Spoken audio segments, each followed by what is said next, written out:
छतरपुर गांव में आधी रात को सभी गांव वाले सो रहे थे। दादी अम्मा को नींद नहीं आ रही थी। वो अपने घर के बाहर टहल रही थी। तभी उनके पास एक नन्ही सी प्यारी सी टुन्नी चिड़िया रोते हुए आती है। रोते हुई टुन्नी चिड़िया को देख के दादी माँ घबरा जाती हैं और वो उसे देख के पूछती हैं कि अरे तुम्हें क्या हुआ। तभी वो टुन्नी चिड़िया कहती है, अरे दादी माँ, मैं आपको क्या बताऊँ, मेरे घर पे नन्हे नन्हे बच्चे थे और हमारे घर के बगल में ही कौवे की घोंसले थी। कौवा ने हमें आके अपने लिए कुछ खाने को राशन मांगा। हमने उसकी तो मदद कर दी। शाम तक जैसे ही वो हमारे घर से बाहर निकल गया तो हम लोग भी शरीफों की तरह डेली की तरह दाना चुनने चले गए। हम जब दाना चुनने चले गए तो कौवे को सारी बात पता थी कि हमारे घर में कब क्या होती है। हमारे निकलने के बाद हमारे बच्चे घर से गायब हैं। हमें तो उस कौवे पर ही शक है। दादी माँ उसकी दुख सुन के कहती हैं, अरे तुम्हें घबराने की बिल्कुल ज़रूरत नहीं है। मैं एक बाबा जी को जानती हूँ। वो बाबा जी तुम्हारी ज़रूर मदद करेंगे। वो भूले बिसरे चीज़ों को ढूंढ के दिलाने में मदद करते हैं। तभी वो टुन्नी चिड़िया कहती हैं कि दादी माँ, पर मुझे बाबा जी लोग पे तो भरोसा नहीं है, लेकिन आप कह रही हैं तो मैं यकीन कर लेती हूँ, पर मैं उन बाबा जी के पास कैसे जाऊँगी। दादी माँ कहती हैं, अरे पागल हो तुम।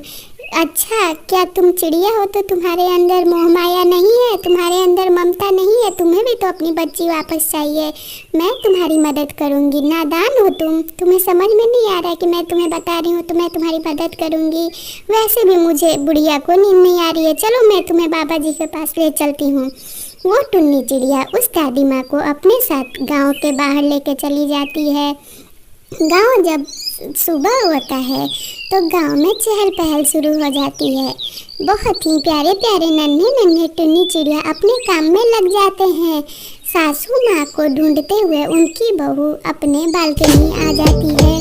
दही वाले से पूछती है, अरे भैया, क्या आपने मेरी सासू माँ को देखा? दही वाले आवाज़ देते हुए, दही ले लो। कहता है, नहीं नहीं, मैंने किसी भी बूढ़ी को नहीं देखा, मुझे तो अपना बिजनेस करना है।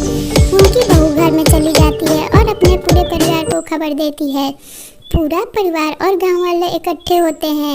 एक साधु महात्मा को वो लोग बताते हैं जो उनके पुरखा पुरनिया के साधु महात्मा थे। उनसे वो लोग कहते हैं कि अरे बाबा जी, देखिए ना, रात से अम्मा जी कहाँ गायब हो गई हैं, हमें तो बिल्कुल दिखाई नहीं दे रही हैं। साधु महाराज कहते हैं, रुको, मुझे अपने दिव्य दृष्टि से देखने दो कि तुम्हारी सासू माँ कहाँ गई हैं। साधु महाराज जब ध्यान लगाते हैं तो उन्हें सब कुछ दिख जाता है। वो कहते हैं, तुम्हें घबराने की जरूरत नहीं है। तुम्हारी सासू माँ एक चुड़ैल की चंगुल में आ गई हैं। अब बहुत मुश्किल से ही वो निकल सकती हैं। मुझे आहट हो रही है कि उनकी आत्मा आसपास नहीं है। वो एक चुड़ैल का रूप ले चुकी हैं। कल एक भूतिया चिड़िया एक छलावे से उन्हें अपने साथ लेके चली गई है। वो उस भूतिया चिड़िया की छलावे में आ गई है। तभी देखते ही देखते बाबा जी को कुछ आहट होती है और वो पीछे की ओर मुड़ते हैं। तभी उनके सामने एक खतरनाक चुड़ैल रहती है। उसे वो अपने जादुई डंडे से काबू में कर लेते हैं। चुड़ैल बहुत कोशिश करती है बाबा जी और उन गांव वाले पर हावी होने की। बाबा जी कहते हैं कि मुझे पता है कि तुम इनकी सासू माँ हो और तुम अभी चुड़ैल के चंगुल में हो। तुम हमारी मदद करो और बताओ कि तुमने इस बुढ़िया की शरीर को क्यों पकड़ रखा है। तभी वह चुड़ैल कहती है कि इन गांव वालों ने मुझे मिलकर दहेज के लिए मार दिया था।